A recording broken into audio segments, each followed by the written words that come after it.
Walillahi alhamd, nous voilà dans le premier jour de Dhul Hijjah. Dhul Hijjah, à titre d'information, c'est le 12e mois du calendrier. C'est le 12e mois du calendrier musulman. C'est-à-dire qu'on a 12 mois, tout comme on les connaît, il y a janvier, février, mars, avril, mai, juin, etc. Chez nous, les musulmans, on a 12 mois. Le 12e mois, le dernier mois du calendrier, chez les musulmans, le nom, il s'appelle Dhul Hijjah. Et Dhul Hijjah, c'est un mois qui est sacré. Allah Ta'ala dit dans le Coran al-Karim, certes les mois auprès d'Allah sont de 12 dans Surah Al-Tawbah, et il dit 4 d'entre eux sont sacrés.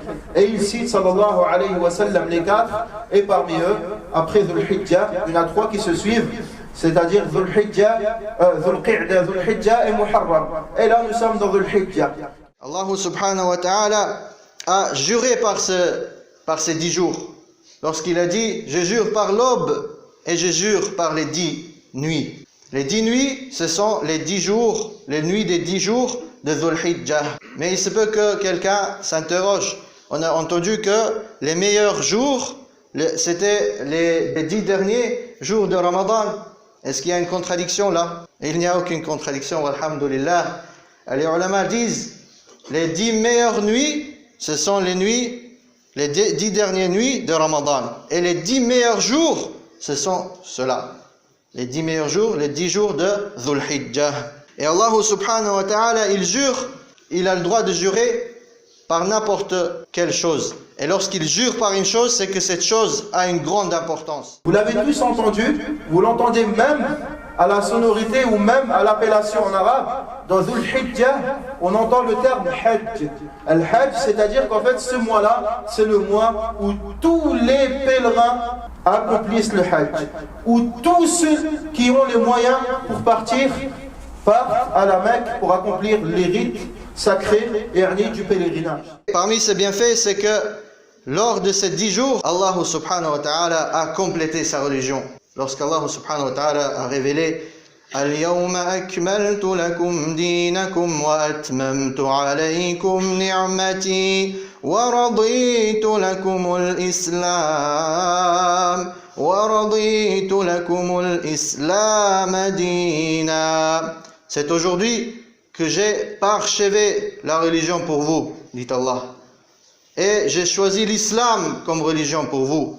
Ce verset-là, il est descendu le 10e jour de ces 10 jours de Dhul Hijjah.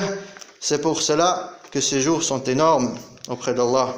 Et Allah subhanahu wa ta'ala, lorsqu'il a complété le din, il a élevé le tawhid. Tawhid, l'unicité d'Allah. L'unicité d'Allah, le principe de cette religion, qu'Allah subhanahu wa ta'ala est le seul qui mérite l'adoration. Dans toutes les religions, quelque chose est adoré en dehors d'Allah, sauf la nôtre, sauf l'islam. C'est pour cela qu'elle est puissante, cette religion. Et le prophète sallallahu alayhi wa sallam a dit, il n'y a pas des jours où Allah subhanahu wa ta'ala aime les bonnes actions comme il aime les bonnes actions durant les 10 jours de Dhul Hijjah.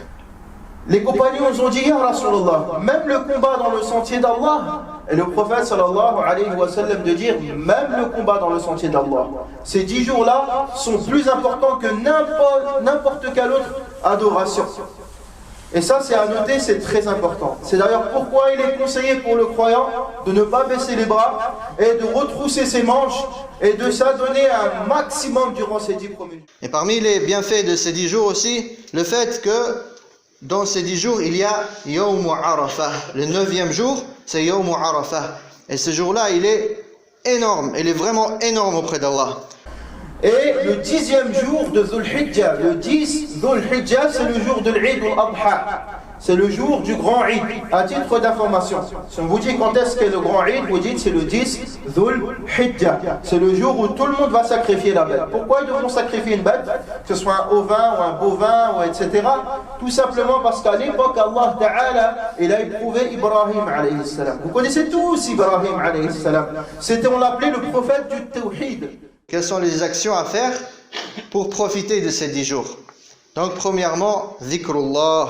Il est recommandé de proclamer la grandeur d'Allah tabaraka wa ta'ala. ta'ala. Comment proclamer sa grandeur en disant Allahu Akbar, Allahu Akbar, Allahu Akbar. Ça s'appelle takbir.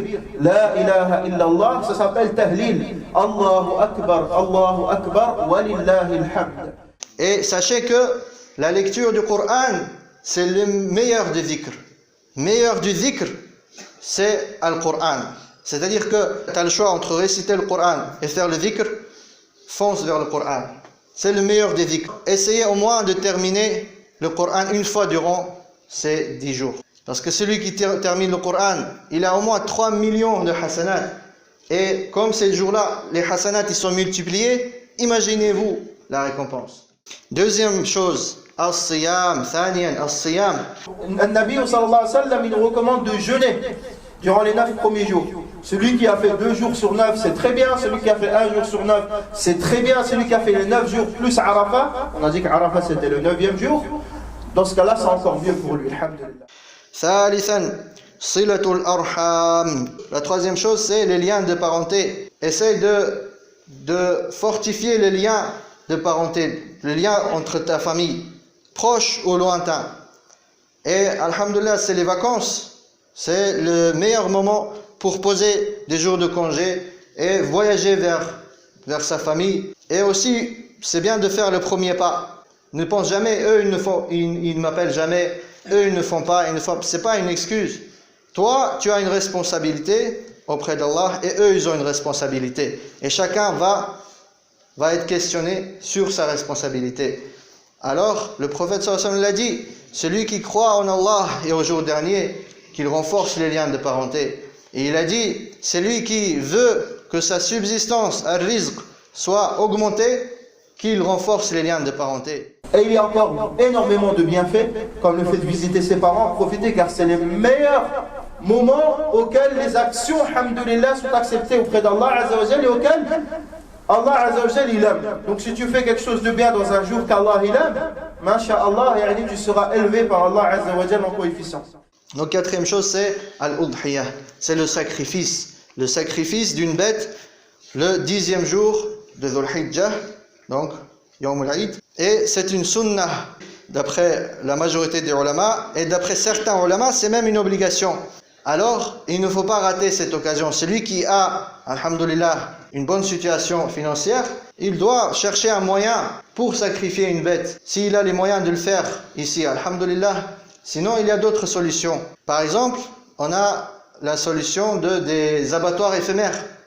Il y a des associations qui créent des abattoirs éphémères où on peut égorger Yawm al-Eid, et spécialement à cette occasion.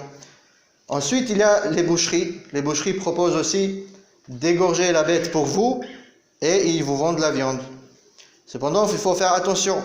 Pas toutes les boucheries respectent les conditions. Il y a des boucheries, ils disent d'accord, mouton pour l'Eid, et ils l'égorgent avant, et ils te vendent la viande du Yawm al-Eid et toi tu es content. Tu crois que tu as fait le sacrifice, mais en fait, toi, alhamdoulilah, tu auras cette récompense. Mais eux, ils vont payer auprès d'Allah. Mais nous aussi, on a un cerveau, Allah subhanahu wa ta'ala nous a donné un cerveau, il faut vérifier. Il faut chercher un boucher digne de confiance. Et ensuite, on a les associations humanitaires qui égorgent pour vous, à votre place, dans des pays défavorisés, et ils distribuent la viande aux plus démunis, aux plus pauvres des musulmans. Et là, chacun a afdal shay. Il n'y a pas de doute que ça c'est la meilleure chose, parce que tu as fait 2 grandes bonnes actions. Tu as fait ton sacrifice al-udhiyah et en plus tu nourris les plus pauvres des musulmans. Les pauvres musulmans dans les pays en difficulté, il se peut qu'ils n'ont pas mangé de la viande depuis des années. Ils n'ont même pas de l'eau là-bas. On ne parle même pas de viande. Et lorsque toi, tu leur donnes cette possibilité d'avoir de la viande Yawm al-Eid, imaginez leur joie et imaginez les doigts qu'ils vont faire pour vous. Alors ça c'est une des meilleures actions. Le prophète Muhammad sallallahu alayhi wa sallam, il a dit dans un hadith que celui qui souhaite sacrifier la bête, le 10e jour, qu'il ne coupe pas ses ongles et ses cheveux. Les ulama ils ont expliqué les cheveux, c'est tout ce qui fait référence à des poils. ce soit sous les aisselles, que ce soit les poils du pubis, que ce soit les cheveux, etc. Qu'il touche à rien de ses cheveux et qu'il touche à rien de ses ongles, jusqu'au jour du sacrifice. Bon, la hikmah, la sagesse, c'est quoi? La sagesse en cela, c'est pour se mettre à la place des pèlerins qui eux aussi sont dans ce parcours, parce que quand on est en état d'ihram, c'est des choses qu'on n'a pas le droit de faire, en état de sacralisation. Vous voyez, c'est ceux qui mettent la houppelande, etc. Lorsqu'ils arrivent là-bas, à partir du 8e jour jusqu'au 13e jour, ils sont en état de sacralité, il y a des choses qu'ils n'ont pas le droit de faire. Et nous, pour se mettre à leur place, alhamdulillah, on fait la même chose. Alors, est-ce que c'est une interdiction absolue? Quelqu'un, le 3e jour, il a oublié, il a coupé ses ongles, il a coupé ses cheveux, il est allé chez le coiffeur ou autre. Est-ce que sa udhiya, son sacrifice, il sera accepté? Tab'an. Ça ne joue pas dans la validité du sacrifice. C'est-à-dire, ça n'a aucun rapport avec la validité ou l'annulation du sacrifice. Ton sacrifice sera accepté, étant donné que le sacrifice, ce n'est pas une obligation, il n'y a pas une unanimité dessus, mais c'est une sunna fortement recommandée. Mais aussi, si quelqu'un l'a fait, qu'il est de l'avis de l'imam Abu Hanifa ou un des avis de l'imam Malik, il n'y a pas de mal, car Abu Hanifa est un des avis de l'imam Malik, pas le Maliki, hein, de l'imam Malik. Un des avis de l'imam Malik et de Abu Hanifa disent que ce n'est ni interdit de les couper, ni déconseillé de les couper. Et un autre avis de l'imam Al-Shafi'i, qui lui, il est plutôt entre les deux avis, il dit que c'est juste déconseillé de les couper, mais ce n'est pas interdit. Et le dernier avis, c'est l'avis de l'imam Ahmed, l'imam Ishaq, Ibn al-Musayyib et Ibn al-Mundhir et d'autres, qui disent que c'est totalement interdit de couper ses ongles et ses cheveux pour celui qui a l'intention de sacrifier la bête. Bon, celui qui ne sacrifie pas la bête, lui, il peut faire ce qu'il veut. Donc ça, c'est des avis divergents, mais on doit respecter la divergence telle qu'elle est. Donc si quelqu'un il a coupé ses cheveux, il n'y a pas de mal. Mais si on veut plus se rapprocher d'Allah Azza wa Jal, il faut, subhanallah, justement ne pas le faire, même si on a le droit de le faire. Et en cela, Allah Ta'ala a dit وَمَنْ يُعَظِّمْ حُرُمَاتِ اللَّهِ. Et ceux qui ceux qui rendent immenses les sacralités d'Allah Azza wa Jal, qui estiment les sacralités d'Allah Azza wa Jal, cela fait partie de la pureté, de la piété des cœurs, de la pureté des cœurs. C'est d'ailleurs pourquoi il n'y a pas de mal. Et en cela, beaucoup de personnes posent des questions. Est-ce qu'on a le droit de couper? Est-ce qu'on n'a pas le droit de couper? On ne comprend plus rien. Les avis vous ont été exposés, il n'y a pas de mal. Mais l'avis le plus juste et préférentiel, c'est de ne pas couper, juste pour préserver ces limites sacrées d'Allah Azza wa Jal, car n'oublie pas que le prophète sallallahu alayhi wa sallam, il a donné une injonction. C'est-à-dire quand le prophète sallallahu alayhi wa sallam, il dit qu'il ne coupe pas, qu'il ne coupe pas, c'est une règle dans le Usul qui dit que l'impératif indique l'obligation. C'est-à-dire qu'il n'a pas le droit de faire l'inverse, sinon il est dans l'interdit. Mais là, on a expliqué que certains ulama ont explicité le fait que ce ne soit pas interdit. Et pour écourter la khutbah, nous n'allons pas évoquer les avis en détail. هذا والله تعالى أعلم. اللهم وفقنا لما تحبه وترضى. اللهم أعنا على ذكرك وشكرك وحسن عبادتك. أسأل الله تعالى أن يعيننا في مراشد أمورنا وأن يزيدنا علما. اللهم اهدنا واهد بنا واجعلنا سببا لمن اهتدى.